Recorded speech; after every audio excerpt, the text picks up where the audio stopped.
'Yan sanda sun kama mutum 149 kan zargin fashi da dabanci a Kano. Kotu ta mayar da 'yan majalisar Ribas 25 da aka kora kan kujerunsu.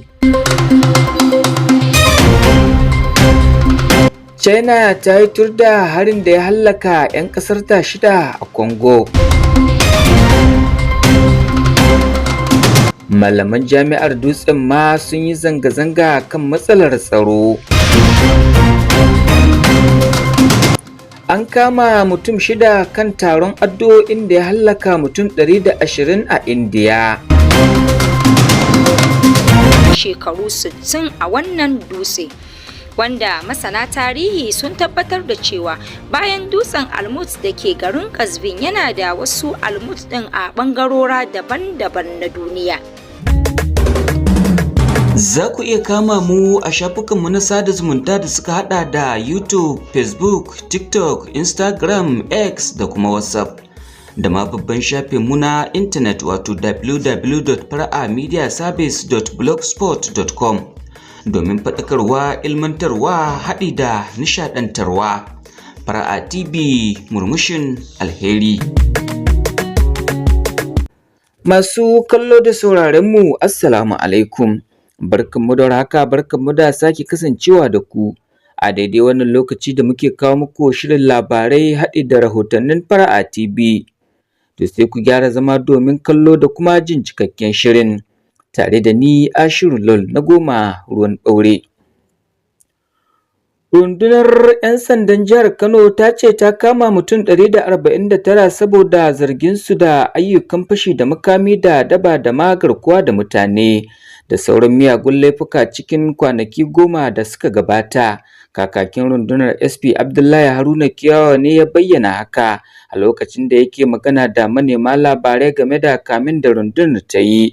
Ya ce an kama 'yan daba 106 da waɗanda ake zargi masu fashi da makami ne su 25 da mutum 2 da ake zargi suna garkuwa da mutane, sai masu satar mota 3 da dillalan miyagun ƙwayoyi 3 a sassa daban-daban na jihar.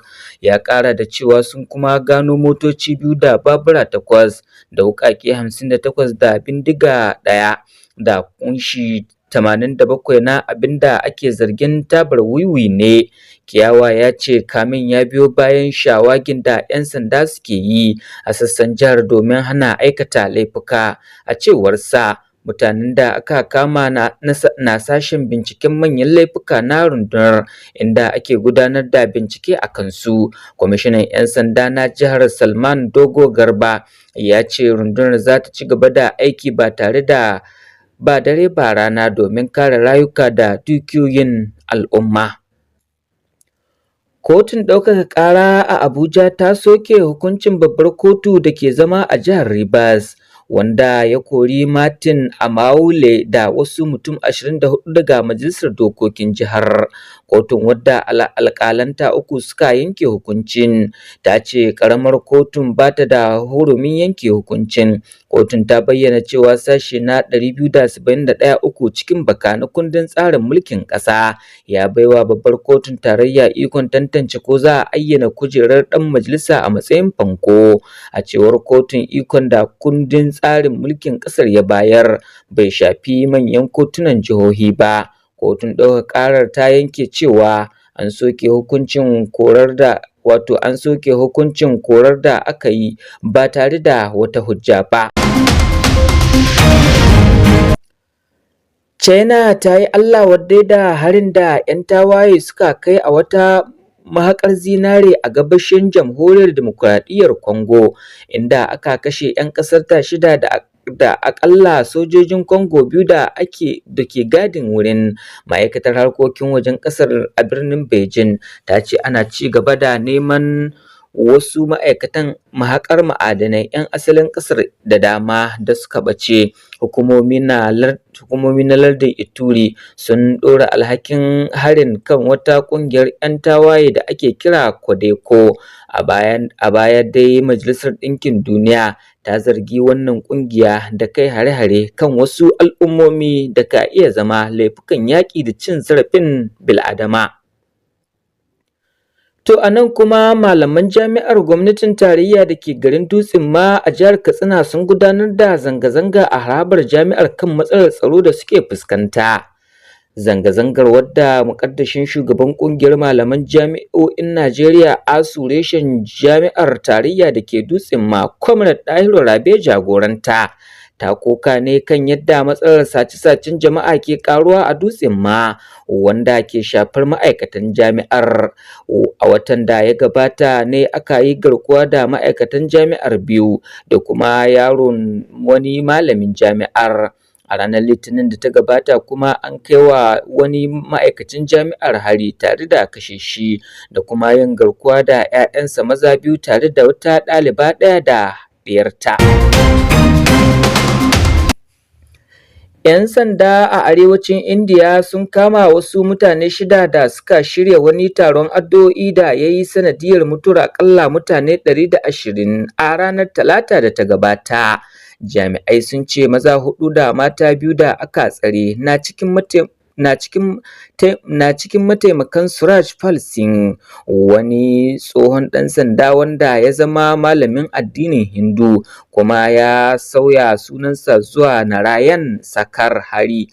Da yake magana da BBC, lauyan malamin ya musanta zargin da ake yi cewa jami'an tsaro ne suka haddasa turmutsutsin lokacin da suke korar masu ibada a wurin taron. Ya ce duk wani cikin masu shirya taron da kowanne bangare na kungiyar za su ba da haɗin kai ga 'yan sanda kan bincike, amma wannan lamarin ya faru ne saboda wasu abubuwan da ba a tabbatar ba. To yanzu kuma sai rahoto na musamman. Kowace ƙabila ko al'umma tana da ababen tarihi da ke ɗaukar hankalin duniya domin ya zama wajen ziyarar jama'a domin ɗebe kurkutar ido. Sarki Hassan Saba wani tahaliki ne da ya kafa wani gidan tarihi a ƙololuwar wani dutse da ake wa laƙabi da dutsen Almut a ƙasar Iran. Shi dai wannan waje ya daɗe yana ɗaukar hankalin al'umma a faɗin duniya, wanda hakan ma ya sa al'umma ke tururuwa wajen ganewa idonsu yadda aka haɗa wannan gidan tarihin. Wakiliyarmu daga jihar Kasbin ta ƙasar Iran, Aisha Mustapha, ta ziyarci wannan gidan tarihi ga kuma tsarabar da ta yi mana.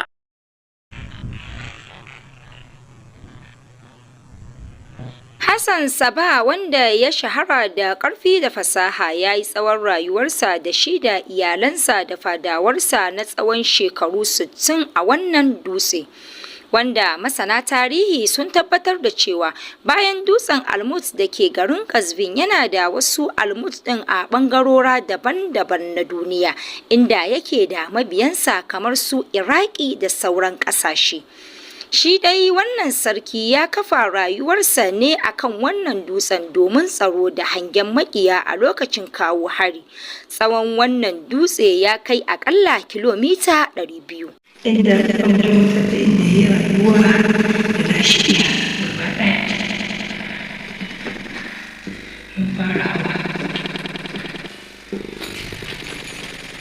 Sai dai kuma masana tarihi sun binciko cewa wannan masarautar ba Hassan Saba ne ya gina ta ba. An samu masaniyar cewa sarakunan kabilar Dailam na Farisawa ne suka gina wannan masarautar. Bayan su kuma sarakuna da dama sun yi rayuwa a wannan wajen kafin zuwan sarki Hassan Saba na ƙarshe.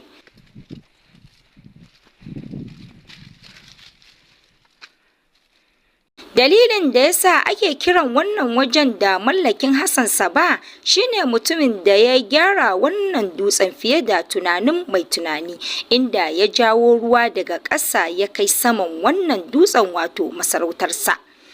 Sannan kuma ya samar da ƙofofi kashi daban-daban kafin isa cikin masarautar, kuma yana da masana magunguna da dama inda sukan haɗa maganin gargajiya da kansu domin amfanin masarautar da kansu.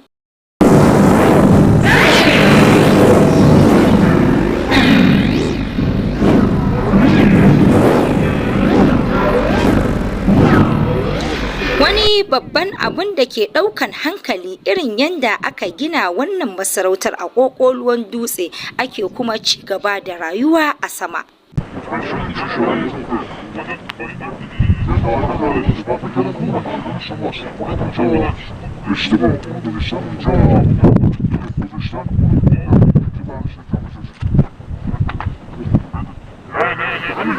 Wannan masarauta mai ɗimbin tarihi tana samun maziyarta daga kowace kusurwa a faɗin duniya domin ɗebe ƙwarƙwatan ido, sai dai maziyartan na ɗanɗana kudarsu a ƙoƙarin hawa kan wannan dutsen wato masarautar.